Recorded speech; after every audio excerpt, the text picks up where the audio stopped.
दोस्तों, आज मेरी चर्चा का विषय है व्हाट आफ्टर डेथ, अर्थात जन्म से मृत्यु तक की यात्रा, पुनर्जन्म। दोस्तों, हम सभी लोग बहुत भाग्यशाली हैं कि पूर्व जन्मों के शुभ कर्मों से हमें यह मनुष्य जन्म की प्राप्ति हुई है और आज मैं इसी विषय पर बात करने की कोशिश करूंगा।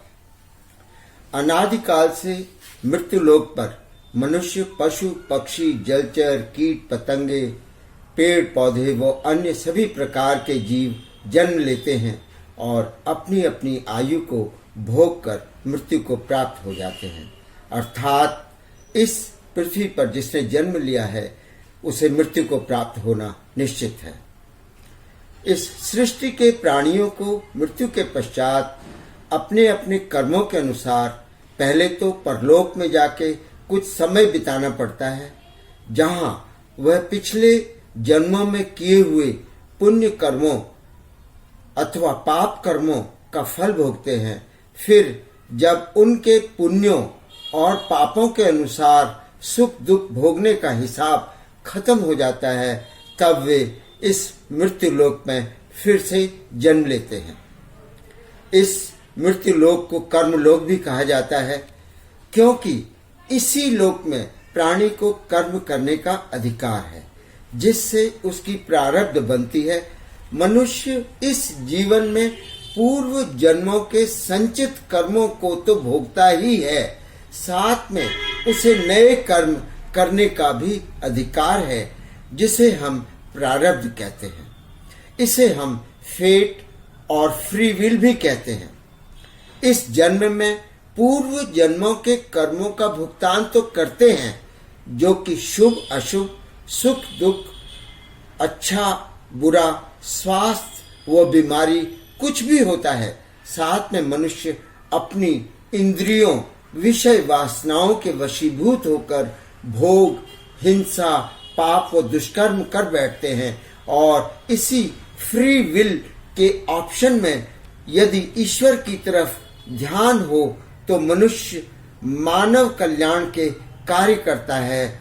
भोजन दान, शिक्षा, वस्त्र दान करता है और अच्छे अच्छे कर्म करता है। इस जन्म में हमारे माता पिता, भाई बहन, पति पत्नी, संतान, बेटा बेटी, मित्र, शत्रु और वे सभी जो हमें सहायता या नुकसान पहुंचाते हैं, वे सभी पूर्व जन्म के ऋणी होते हैं, जिनका हमें कुछ न कुछ लेना या देना होता है। बार बार जन्म और बार बार मृत्यु की निरंतरता केवल कर्म फल को भोगने से ही बनी है। जब मनुष्य अपने पाप और पुण्य कर्मों को सामान्य कर लेता है और ईश्वर की खोज में अग्रसर हो जाता है, तब वह मोक्ष की कामना से प्रेरित हो जाता है और फिर अपनी इंद्रियों को अपने वश में करके मोक्ष प्राप्त कर लेता है और जन्म मृत्यु के पाश से मुक्त होकर सदा के लिए वैकुंठ धाम में हरि चरणों में निवास करता है। मृत्यु केवल शरीर की होती है, न कि आत्मा की। आत्मा तो अमर है, न जन्म लेती है न मरती है। दोस्तों, सुख दुख केवल शरीर के भोग हैं, आत्मा के नहीं। जब किसी की मृत्यु होती है तो असल में यह जो बाहर का स्थूल शरीर है, केवल यही मरता है। इस स्थूल शरीर के अंदर जो सूक्ष्म शरीर है वह नहीं मरता है। वह सूक्ष्म शरीर आत्मा के प्रकाश को अपने साथ लिए मृत्यु लोक से निकलकर दूसरे लोकों को चला जाता है। उसी सूक्ष्म शरीर को जीवात्मा कहते हैं। अर्थात जब आत्मा एक शरीर को छोड़ के जाती है तो साथ में जीवात्मा को भी ले जाती है। इसे समझना आसान नहीं। जैसे समुद्र में एक जल की बूंद समुद्र से अलग नहीं होती और उस जल की बूंद को बर्तन में भरकर ले जाएं तो वो समुद्र से अलग दिखाई देती है। इसी प्रकार सूक्ष्म शरीर रूपी जीवात्मा उस आत्म ज्योति के टुकड़े को अपने अंदर रखकर अपने साथ ले जाती है, यही जीवात्मा की यात्रा है, जो कि एक शरीर से दूसरे शरीर में, एक योनि से दूसरी योनि में विचरती रहती है। जीवात्मा एक शरीर को छोड़ती है तो उसके साथ उसके पिछले शरीर की वृत्तियां, उसके संस्कार और उसके भले कर्मों का लेखा जोखा अर्थात उसकी प्रारब्ध सूक्ष्म रूप में साथ जाती है। मानव शरीर को त्यागने के बाद मनुष्य को अपने प्रारब्ध अनुसार अपने पापों व पुण्यों को भोगना पड़ता है। इसके लिए भोग योनियां बनी हैं, जो 2 प्रकार की होती हैं, उच्च योनियां और नीच योनियां, जिसे हम स्वर्ग या नरक भी कहते हैं। दोस्तों, जीव परलोक में अपने पूर्व जन्मों में किए गए पापों, कर्मों व पुण्य कर्मों का लेखा जोखा पूरी तरह से समझने के पश्चात स्वयं निर्धारित करता है कि उसे किस जगह जन्म लेना है और कितने वर्षों में वह अपने पाप पुण्य कर्मों का भुगतान कर देगा। फिर वह आत्मा माता के गर्भ में उस डिंब में प्रवेश करता है और उस आत्मा को एक नया शरीर प्राप्त हो जाता है और एक नए जीवन की यात्रा प्रारंभ हो जाती है। हमारे वैदिक पुराणों में और भगवान कृष्ण द्वारा गीता में भी कर्मफल के बारे में विस्तार से लिखा है। अवश्यमेव भुक्तव्य कृता कर्म शुभाशुभम न क्षीयते कर्म कल्प कोटि शतैरपि। अर्थात मनुष्य को जीवन में अपने शुभ कर्मों का शुभ फल और अशुभ कर्मों का अशुभ फल अवश्य ही भोगना पड़ता है, क्योंकि कर्म फल कभी भी क्षीण नहीं होता है। यह कर्मफल अनेक जन्मांतरों का भी हो सकता है, क्योंकि कर्मफल शुभ या अशुभ अवश्य ही भोगना पड़ता है। यही प्रकृति का नियम है।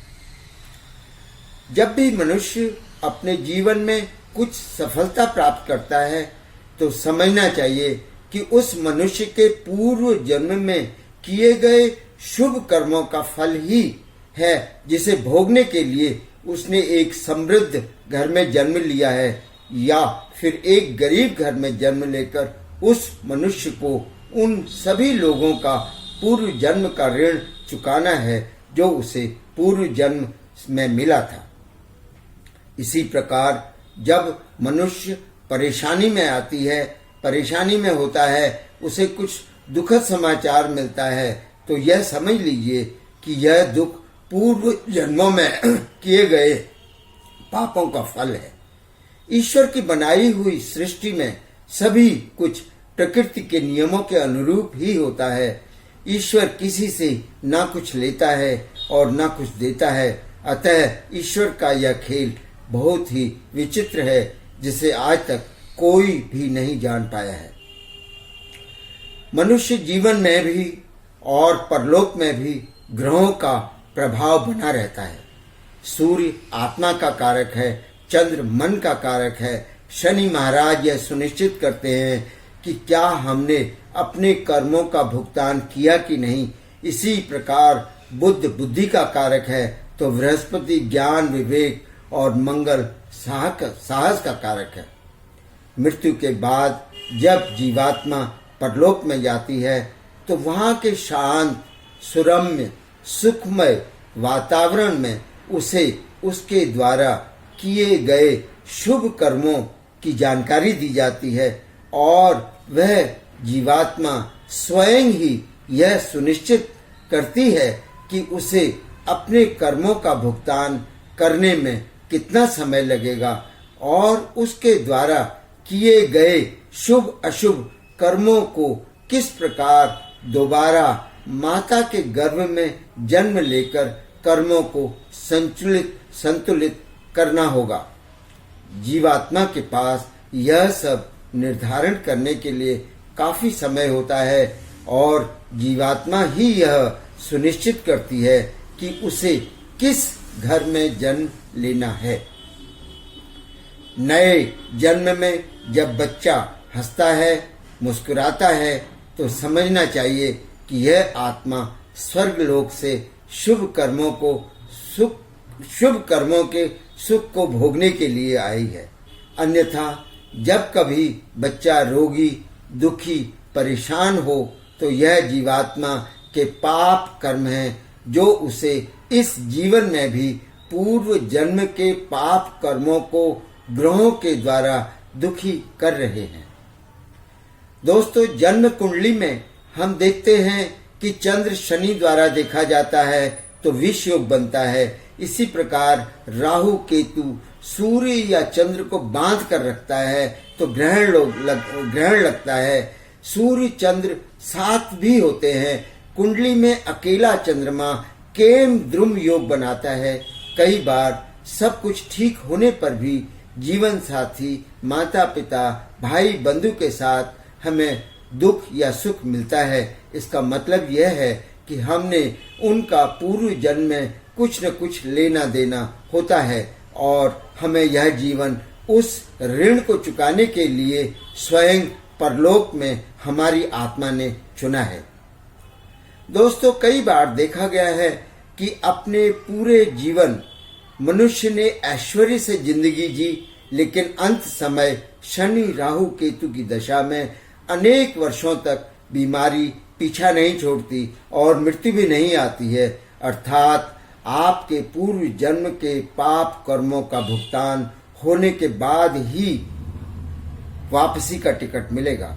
इसलिए मनुष्य जन्म उत्तम है और हमें काम, क्रोध, मोह, लोभ, अहंकार को त्याग कर अच्छे कर्म करना आवश्यक है और ईश्वर की शरण में जाना हितकर है। दोस्तों, कबीर दास ने भी लिखा है कि मानव जन्म उत्तम अति, होत न बारंबार, तरुवर ज्यों पत्ता झड़े, बहुर ने लागे बार। दोस्तों, इस वीडियो से हमें यह सीख लेनी चाहिए कि हमें अपने वर्तमान जीवन में अच्छे से अच्छे कर्म करने चाहिए, हमें पुण्य कर्म करने चाहिए ताकि हमारा आने वाला जन्म और भी अच्छा हो। दोस्तों, आशा है कि आपको मेरी यह वीडियो पसंद आई होगी। कृपया इसे लाइक, शेयर और सब्सक्राइब करना ना भूलें। अगली बार मैं एक नए विषय के साथ उपस्थित होऊंगा। नमस्कार।